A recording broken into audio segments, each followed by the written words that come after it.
의문 타파, 여러분의 궁금증을 해결해드립니다. 조기준, 김은태의 하프타임 시간입니다. 10시부터 유튜브 댓글로 의문점들 그리고 토의점들 받고 있습니다. 덕분에 저희가 질문을 뽑아볼 수가 있었는데요.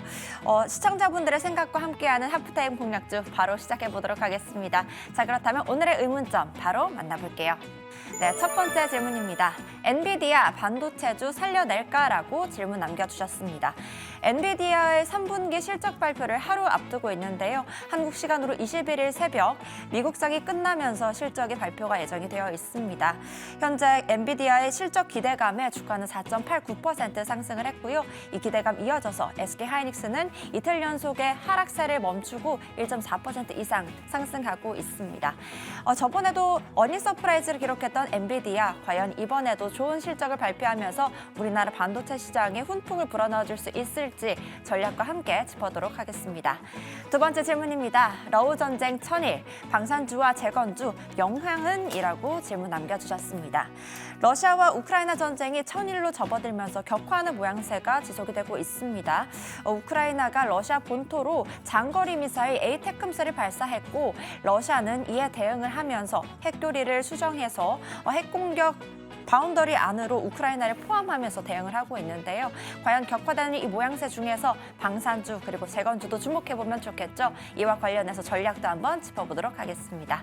조기준, 김욱태 매니저님들 바로 만나보도록 할게요. 매니저님들 나와주세요. 네, 코스피 지수는 0.4%, 코스닥은 0.1%의 오름권역을 일단은 유지만 하고 있습니다. 자, 오전 갈수록 탄력이 더 높아지려면 시총 상위주들도 그렇고 개별 종목들도 강세를 시연해줘야 할 거고요. 우리는 내 종목을 지키기 위해서 옥석 가리기 잘 해서 포트를 탄탄하게 만들어야겠습니다. 오늘도 두 분이 그 역할을 도와주실 텐데요. MBN골드 김흥태, 조기준 매니저 바로 만나볼게요. 안녕하세요. 안녕하십니까. 네, 반갑습니다. 자, 일단 반도체 투톱을 우리가 오늘 주목하는 이유는 내일 엔비디아가 오전 7시쯤에 실적을 발표할 예정이기 때문입니다. 서프라이즈가 나올 것으로 예상은 하는데 많은 분들이 궁금한 건 미래를 먹고 살아야 되기 때문에 이제 전망이 어떠냐, 결국 젠스낭 CEO의 입을 주목하게 될 겁니다. 자, 이걸 우리가 한번 예측해 보면서 전략을 미리 세워봐야 될 것 같은데요. 삼성전자는 1.7%의 하락을, SK하이닉스는 1.5%의 상승을, 상반된 흐름을 보여주고 있습니다. 자, 반도체주 살려낼 키가 될 수 있을까요? 엔비디아가요. 실적 가지고는 좀 부족하지 않을까. 그럼 뭐가 더 필요해요? 일단은 엔비디아에 대한 가장 지금 약점인 게 이제 원래 출시가 예정되어 있던 네. 블랙웰에 대한 출시가 뒤늦게 지연되고 있잖아요. 그렇기 때문에 아무래도 이제 HBM에 대한 메모리 쪽에서 가장 시장 점유율을 가장 많이 차지하고 있었던 이제 블랙웰에 대한 출시가 지연되면서 아무래도 이런 생산에 대한 지연 때문에도 국내 이제 반도체 업종들, 특히나 SK하이닉스가 아마 큰 타격으로 이루어지고 있는데요. 이런 발열 문제를 잡지 못했다고 지금 이제 시장 언론에서는 나오고 있지만은 일단은 그와 관련해서 이 엔비디아가 실적 발표하면서 그 다음에 아무래도 잭슨왕이 이 블랙웰에 대해서 어떻게 지금 진행되고 있는지만 조금 밝혀낸다라고 하면은 아무래도 그런 우려 속에서 이제 해소가 되면서 시장에 대한 좀 온전하게도 다시 한번 파란불로서 시장에 좀 나오지 않을까라고 보고 있고요. 일단은 실적은 좋을 거라고 다들 예상하고 있기 때문에 다들 반도체가 조정을 받는다 하더라도 항상 얘기하는 거는 반도체 지금 좋으니까 사도 된다라고도 말씀을 하고 있기 때문에 저는 충분히 실적 발표 이후에서는 강력하게 턴어라운드 하는 것보다는 일단은 앞서 얘기했던 이제 엔비디아에 대한 악재가 좀 해소되고 나면은 그때부터 이제 반도체 시장이 어느 정도 살아날 수 있다라고 볼 수가 있겠습니다. 그 이번에도 기존처럼 엔비디아가 실적 발표하고 나면 주가가 오르는 이런 형태가 또 나올 수 있을까요?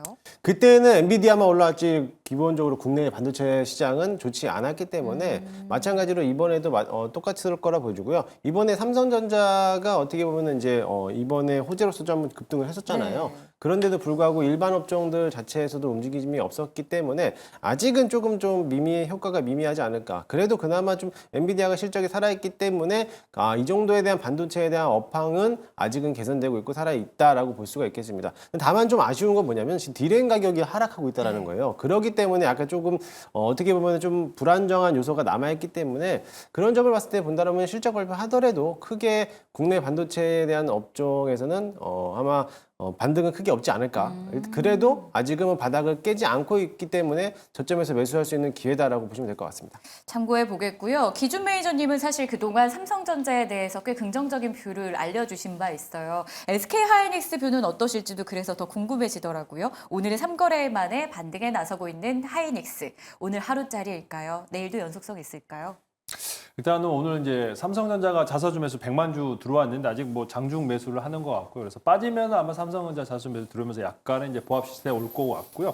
하이닉스는 최근에 지금 이제 미국의 반도체 가격들 올라오면서 이제 반등이 나왔고 그동안 20만 원대에서 이제 조정이 나왔기 때문에 한 15% 정도 조정이 나왔지 않습니까? 그래서 반등 자리라고 보여지고 있고 최근에 외국인들이 좀 팔았습니다. 그래서 매도를 했기 때문에 하락을 했는데 지금 뭐 HBM 관련해서 이제 엔비디아 실적이 우리 시장하고 영향 미친 게 디커플링 된 지가 오래됐습니다. 엔비디아만 계속 올라가고 우리 시장은 따로 놀았던 적이 오래되기 때문에 실적이 좋게 나오건 나쁘게 나오건 잠깐의 영향이 있겠지만 결국에는 수급이 이제 외국인들이 매도하는 거를 이제 삼성전자가 자사주로 이제 커버하고 하이닉스의 외국인 매도가 얼마나 이제 멈추느냐 그거에 따라서 다시 20만 원을 향해서 올라가지 않을까 그러면서 제가 삼성전자 하이닉스는 키 맞추기 나올 것 같아요. 그래서 하이닉스도 20만 원대 가고요. 그다음에 이제 삼성전자도 6만 원 정도 올라가면서 어느 정도 조율 맞추 키 맞추는 시장이 형성될 거다라고 보고 있습니다. 알겠습니다. 이렇게 해서 반도체 내일 엔비디아 실적 발표 앞두고 저희가 전망을 좀 해보면서 전략 세워드렸는데요. 도움되셨길 바라고요. 자, 그리고 여러분들이 가장 많이 궁금해했던 내용 중 하나가 지정학적 리스크인 것 같아요. 이게 뭐 주식에도 영향이 있지만 사회적으로도 굉장히 큰 문제이기도 합니다. 사실 저희가 뭐 기쁜 날을 기념하기 위해서 두 분은 뭐 결혼하기 전에 100일 기념 연애할 때 뭐 이런 거 해보셨어요? 네.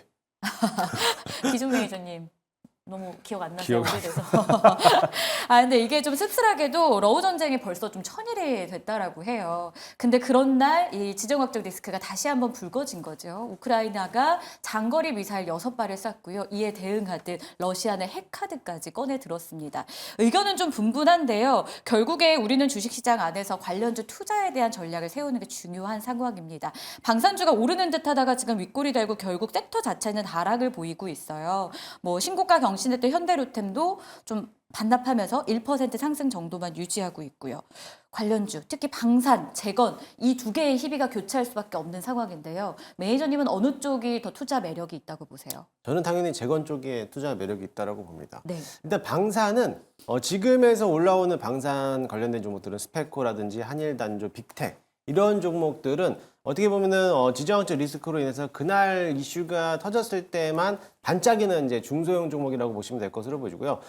본격적인 방산주를 뽑은다라고 하면은 뭐 당연히 현대로템이라든지 LIG 넥스원 이런 수주가 나오고 수출 데이터가 찍히는 이제 기업들을 보시면 될 것 같아요. 그런 기업들이 방산 쪽에서는 강한 흐름으로 보일 것으로 보여지고요.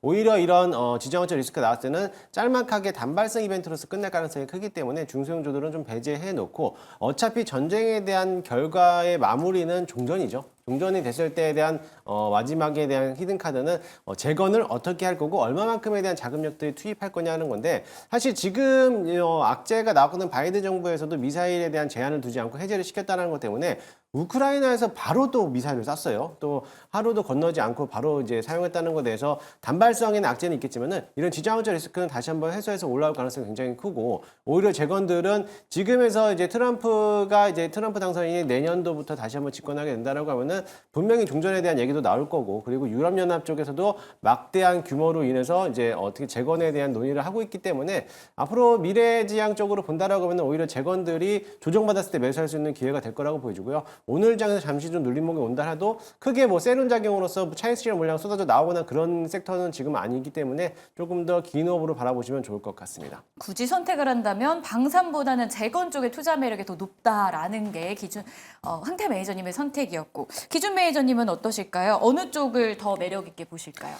둘 다 너무 어렵습니다. 이게 하루 올랐다가 하루 빠지고 그다음에 이틀 연속성이 없는 상황에서 네. 어떤 종목을 투자하겠다라고 생각하시면 굉장히 스트레스거든요. 그러니까 네. 순간적으로 잘 빠져야 되고 어떤 이제 판단을 할 수 있는 근거 이게 어느 정도 싸고 어느 정도 팔아야 된다 이런 목표 그러니까 차트상으로 보고 이제 매매를 해야 되는 상황인데 제 생각에는 이 우러 전쟁이 1000일이 지났지만은 지금 이제 트럼프가 당선이 되고 지금 현재 이제 뭐 곧 들어오면은 끝날 것처럼 얘기하는데 전쟁이라는 게 제가 보니 쉽게 끝날 것 같지 않습니다. 하마스랑 그다음에 이스라엘 관련해서도 계속적으로 협상장에 있다가 평화회담 한다고 그랬다가 다시 이제 또 전쟁을 하고 싸우는 상황이고 우크라이나 러시아도 협상장에 들어가더라도 결국에는 서로 이해 당사에 조율하는데 하루아침에 될 것 같지는 않습니다. 그게 회담에서도 6개월, 1년이 걸릴 수도 있지 않을까라는 생각이 들기 때문에 트럼프가 된다고 해서 바로 재건 관련해서 뭐 올라갈 일은 없어 보이고요. 굉장히 오랫동안 이 대치 상태는 오래될 것 같다라는 측면에서 보시면